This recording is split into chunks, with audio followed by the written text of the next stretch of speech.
Oh, right. I didn't know if I was going to or not, but there's no reason not to. So, last we left off, we were still very much in Genesis, and we were just talking about um, the one that flowered around the whole land of Cush. Um, Man, it's difficult to read here. You know what? I'll go ahead and hold my frickin' flashlight for 15 minutes. Why not? It was Genesis chapter 2, verse 13 that we left off on. So here we go on 14. And the name of the third river is the Tigris, which flows east of Assyria, and the fourth river is the Euphrates. The Lord God took the man and put him in the Garden of Eden to work it and keep it. And the Lord God commanded the man, saying, You may surely eat of every tree of the garden, but of the tree of the knowledge of good and evil you shall not eat. For in the day that you eat of it, you shall surely die. Then the Lord God said, It is not good that the man should be alone. I will now make a helper fit for him. Now out of the ground the Lord God had formed every beast of the field and every bird of the heavens, and brought them to the man to see what he would call them. And whatever the man called every living creature, that was its name. The man gave names to all livestock, and to the birds of the heavens, and to every beast of the field. But for Adam there was not found a helper fit for him. So the Lord God caused a deep sleep to fall upon the man, and while he slept, took one of his ribs and closed up its place with flesh. And the rib that the Lord God had taken from the man he made into a woman, and brought her to the man. Then the man said, This at last is bone of my bones and flesh of my flesh. She shall be called woman, because she was taken out of man. Therefore a man shall leave his father and his mother, and hold fast to his wife, and they shall become one flesh. And the man and his wife were both naked, and were not ashamed. Chapter 3. Now the serpent was more crafty than any other beast of the field that the Lord God had made. He said to the woman, Did God actually say, You shall not eat of any tree in the garden? And the woman said to the serpent, We may eat of the fruit of the trees in the garden. But God said, You shall not eat of the fruit of the tree that is in the midst of the garden. Neither shall you touch it, lest you die. But the serpent said to the woman, You will not surely die. For God knows that when you eat of it, your eyes will be opened, and you will be like God, knowing good and evil. I never want to go back to that. Don't ask me what I mean by that. So when the woman saw that the tree was good for food, and that it was a delight to the eyes, and that the tree was to be desired to make one wise, she took of its fruit and ate. She also gave some to her husband, who was with her, and he ate. You know, never mind, I'll keep reading. Then the eyes of both were open, and that they knew they were naked. And they sewed fig leaves together, and made themselves loincloths. And they heard the sound of the Lord God walking in the garden in the cool of the day. And the man and his wife hid themselves from the presence of the Lord God among the trees of the garden. But the Lord God called to the man, and said to him, Where are you? Which we all know God already knew.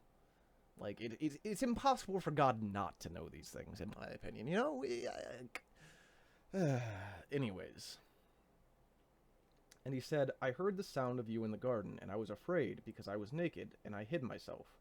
He said, Who told you that you were naked? Have you eaten of the tree of which I commanded you not to eat? The man said, The woman whom you gave to be with me, she gave me fruit of the tree, and I ate. Oh, man. Just a second. Okay, we're not doing too bad. The Lord God said to the serpent, Because you have done this, cursed are you above all livestock, and above all beasts of the field. On your belly you shall go, and dust you shall eat all the days of your life. I will put enmity between you and the woman, and between your offspring and her offspring. He shall bruise your head, and you shall bruise his heel. Enmity. I feel like I'm saying that wrong.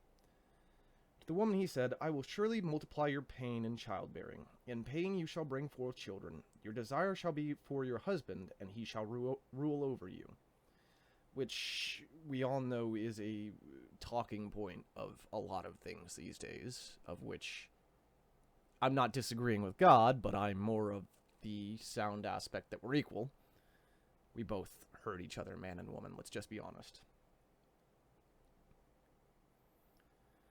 And Adam, he said, because you have listened to the voice of your wife, and have eaten of the tree of which I commanded you, you shall not eat of it. Cursed is the ground because of you. In pain you shall eat of it all the days of your life. Thorns and thistles it shall bring forth for you, and you shall eat the plants of the field.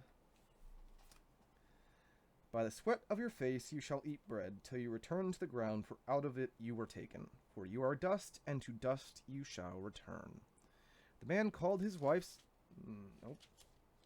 name Eve, because she was the mother of all living. And the Lord God made for Adam and for his wife garments of skins and clothed them. Then the Lord God said, Behold, the man has become like one of us, in knowing good and evil. Now, lest he reach out his hand and take also of the tree of life and eat, and live forever. Wait, I want to reread that one. Then the Lord God said, Behold, the man has become like one of us, in knowing good and evil. Now lest he reach out his hand and take also of the tree of life and eat, and live forever.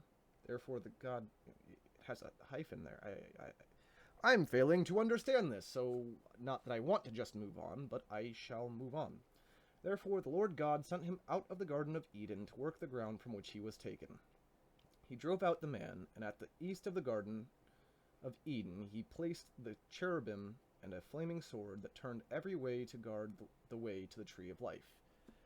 So is that the difficulty that we're having here in modern era, is that not a single man has been able to make it to the tree of life to eat?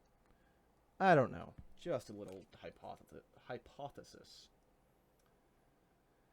Now Adam knew Eve, we're in chapter 4 now. So now Adam knew Eve his wife, and she conceived and bore Cain, saying, I have gotten a man with the help of the Lord. And again she bore his brother, Abel. Now Abel was a keeper of sheep, and Cain a worker of the ground. In the course of time, Cain brought to the Lord an offering of the fruit of the ground. And Abel also brought of the firstborn of his flock, and of their fat portions, and the Lord had regard for Abel and his offering. But for Cain and his offering, let me switch out my hands here. But for Cain and his offering he had no regard, so Cain was very angry, and his face fell. The Lord said to Cain, Why are you angry, and why has your face fallen?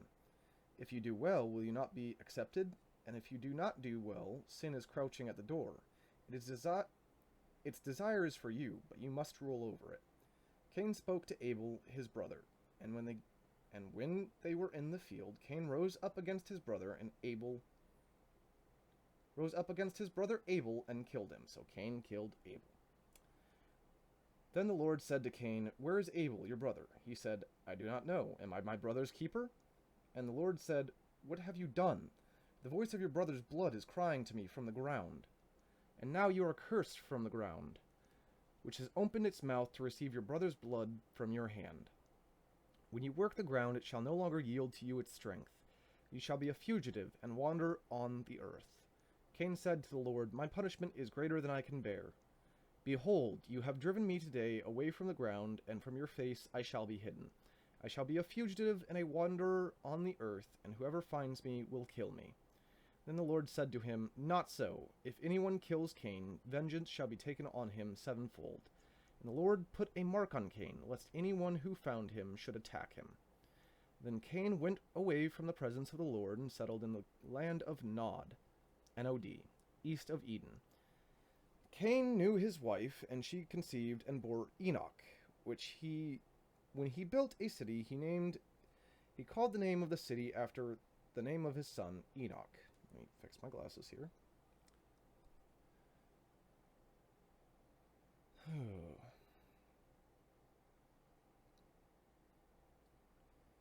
To Enoch Cain knew his wife, and she conceived and bore Enoch. When he built a city, he named the city. He called the name of the city after the name of his son, Enoch. To Enoch was born Irad, and Irad fathered Mehajiel, and Mehajiel fathered Methushael, and Methushael fathered Lamech. And Lamech took 2 wives. The name of the one was Ada, and the name of the other was Zillah. Ada bore Jabal. He was the father of those who dwell in tents and have livestock. His brother's name was Jabal. Jabal, and Jubal. It's going to be difficult for me to make sure you guys are aware of which one's which. But just know one is spelled... Oh man, I'm losing my place. Jubal, and the other is spelled Jabal. His brother's name was Jubal. He was the father of all those who play the lyre and pipe.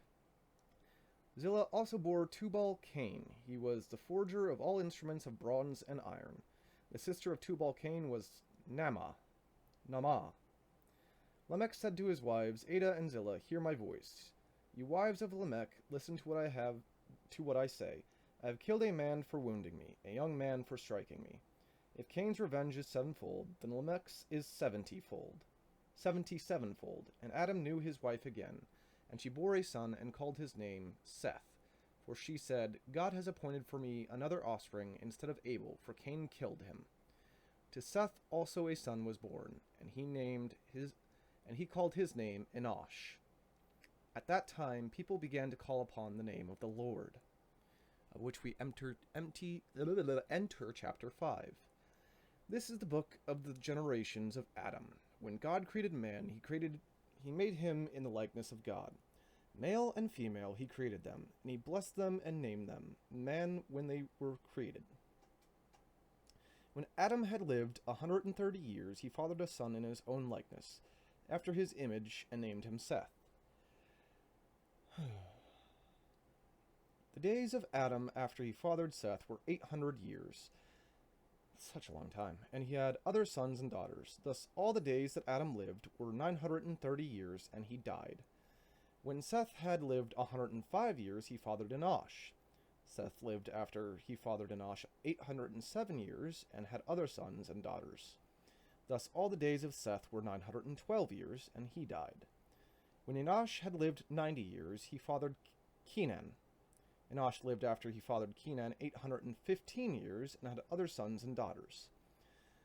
Thus all the days of Enosh were 905 years, and he died. When Caine had lived 70 years, he fathered Mahalalel. Man, I feel weird saying that. Caine lived after he fathered Mahalalel 840 years, and other sons and daughters. This is so absurd. Those are not average human lifetimes as far as we're aware. But I must keep reading. Where did I leave off at? I'll just go back to... Man, where did I leave off at? Shucks. I'm losing my track here. I need to get I don't know. Anyways. When Adam had lived 130 years, he fathered a son in his own likeness, after his image, and named him Seth. The days of Adam after he fathered Seth were 800 years, and he had other sons and daughters. Thus all the days that Adam lived were 930 years, and he died. When Seth had lived 105 years, he fathered Enosh. Seth lived after he fathered Enosh 807 years, and had other sons and daughters. Thus all the days of Seth were 912 years, and he died. When Enosh had lived 90 years, he fathered Caine.